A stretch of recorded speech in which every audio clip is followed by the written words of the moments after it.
Hey, so today we're going to be going through my 7 tips that I've learned as a digital nomad. So without wasting any time, let's get right into it. So I think that the first and most important and lesson that I've learned in my time as a digital nomad is to find the right accommodation for you.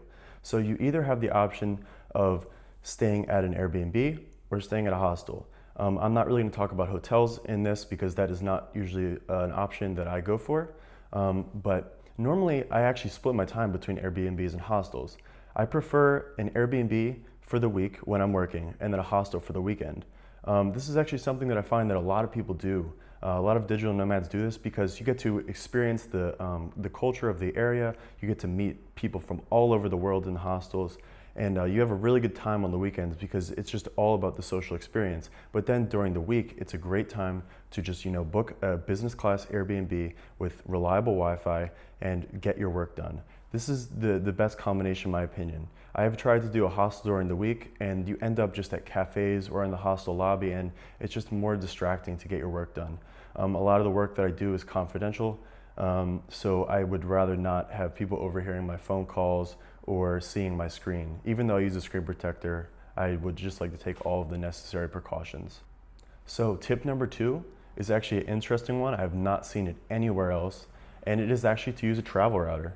So I have this travel router. I got it on Amazon. There's going to be a link in the description for it.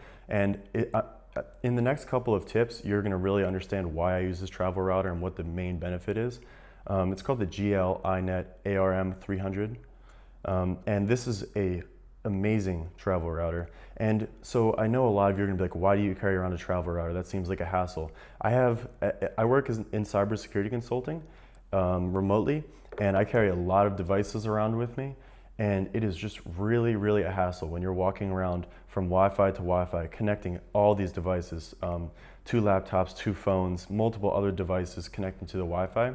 And this travel router, all of my devices will automatically just connect to the travel router, and all I have to do is connect the travel router one time to that Wi-Fi hotspot. So this is a great option if you are constantly traveling around. Also, you can configure a VPN client on this travel router, then all of your devices will be protected at once. And that is actually what I have found to be the best option, instead of just having a VPN client on each device that you have to constantly worry about, because sometimes when you launch a VPN client, it can cause problems with the different routers that you're on, and you just don't want to deal with that. So you just want to keep everything as simple as possible when you're traveling around as a digital nomad. So this is definitely a great option.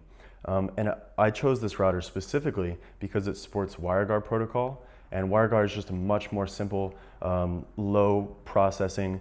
It's very simple, 4,000 lines of code compared to OpenVPN, which is 400,000 possibly lines of code. So that's usually the motto that I keep. I keep everything as simple as possible. And also, so for my VPN, so tip number 3 is to use a VPN. For my VPN, I'm actually recently switched over to NordVPN, and this is because they recently started supporting WireGuard. And like I said, it's a really just lightweight, reliable protocol, and it's very quick because a lot of the travel routers you'll find, I believe this one has 128 megs of RAM. So they could be a little bit laggy with OpenVPN, and that is what I've read on some of the forums. And if you're interested in trying out NordVPN, I actually have a promotional link in the description where you can get 70% off of your first order. That comes out to be about $350 a month. So if you're traveling around and you need to secure all your devices, I really think that this is a no-brainer. So keeping on the topic of staying connected, now we're going to be talking about my tips when it comes to having connection on your phone. So if you're from America like me, from the United States, I have Verizon, and they do not have a very good international phone plan. Just for example, their international phone plan, they will charge you $10 a day to use the same plan that you have, the same plan level with the same limits and data limits as you have in the United States. And this can really add up if you're traveling for a long period of time. And you will find that especially when you go to Europe and when you're in the EU, you can get very cheap SIM cards, local SIM cards. So the only requirement for this is that you have to have an unlocked phone. And when you have an unlocked phone, then you just research the best prepaid SIM in your area. So for example, I was just in Madrid and I went to a shop and I got an orange SIM. I can link that in the description as well, just the plan that I used, but it was their holiday plan, I believe, and it's very simple. You just walk into a store, maybe takes 15 minutes. You have to bring your passport just so they can register that to your number, just that information. And from there on, then you are connected. I believe that my plan has 15 gigabytes, and if I need more, I can top up. But I definitely recommend getting a cell plan so you can stay connected, especially if you're like me and you're communicating with people that you work with who are, for example, right now I'm in Dublin, Ireland, and they are 5 hours behind me. So I could be out and about in the morning because I start late now because I'm ahead in time. And I really just like to be connected so I'm not getting caught off guard by any of my work. Because at the end of the day, and you will see this trend in a lot of my videos, is you are traveling, but you are working, and you really owe that to the people that you work with to be a reliable employee and coworker. So this next lesson I've learned is actually really interesting, and it is do not plan your trip too far ahead. I'm constantly making this mistake and I have gotten much better at it, but there are multiple times where I have either missed flights or had to cancel plans just because I planned something out, possibly over a month out, and then I was in a different area and something came up that was very interesting, so I chose to stay. You never know how much you're going to like the area that you're in, so if possible, try not to plan things too far ahead. Try not to book Airbnbs, try not to book flights or any other plans too far ahead, because that can really bring you back to the lifestyle that you're kind of escaping as a digital nomad with everything a set time. I like to do things spontaneously. As some of you guys know, I have traveled the United States in a van for 5 months, and I'm actually going back to that after my trip in Europe. And you really just do not want to get locked down again to this type of plan.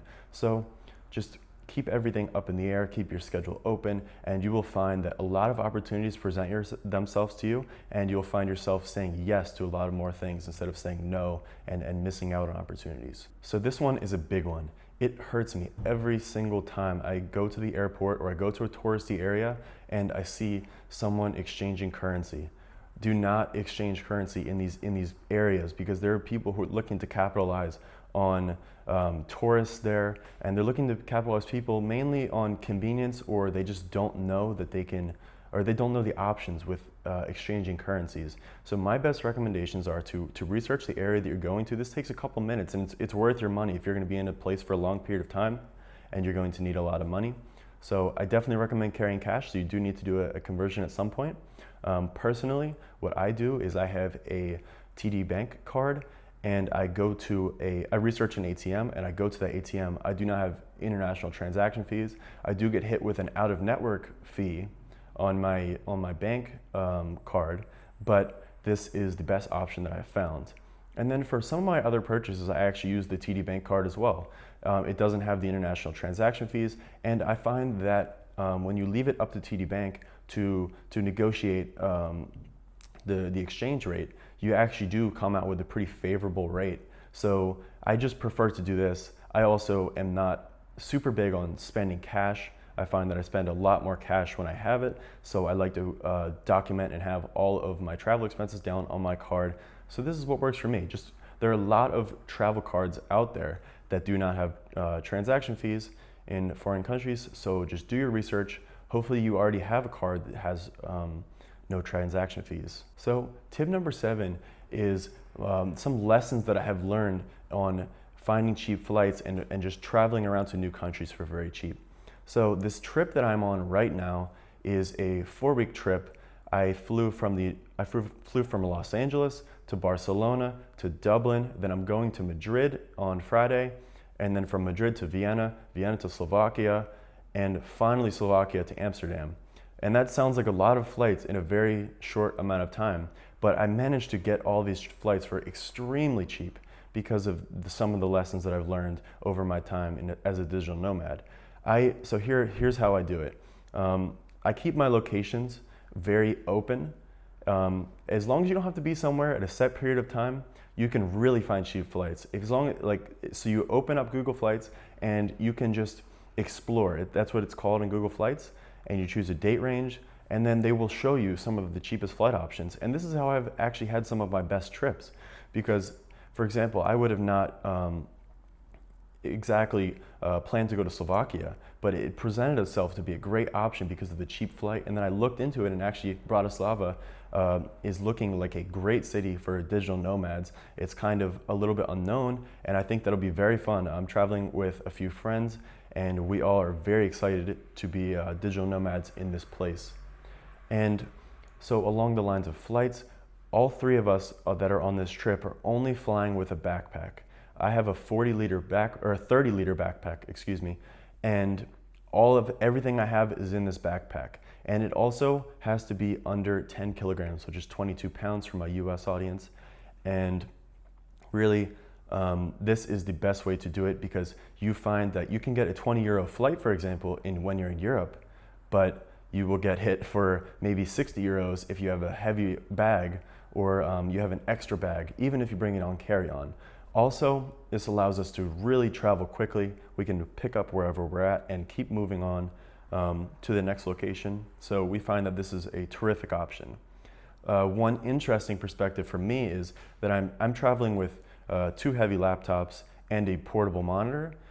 So this does actually take up a lot of weight. So really consider, if you, for example, I was considering, because I do all my work on the computer, I was considering getting a 17-inch Lenovo ThinkPad, and I went for the 15-inch just because of the travel weights, and sometimes if you have a larger battery, you may have a problem when you're flying. So just take all those into considerations. You really just want to make sure everything you're flying with will allow you to easily go in and out of the airports, and it really makes these travel days much less intimidating. And then for my international flights, I've found many cheap flights, even under 150 US dollars international. And that is when you're just flying with the backpack, and it could not be any easier than that. That is cheaper than a lot of people when they're flying from the East Coast to the West Coast in the United States. So hopefully you find some valuable information in these tips.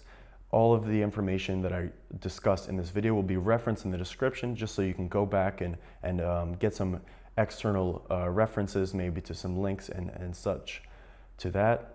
And thank you so much for watching this video. Please, if you're interested in these travel digital nomad videos, please subscribe and like this video to stay tuned.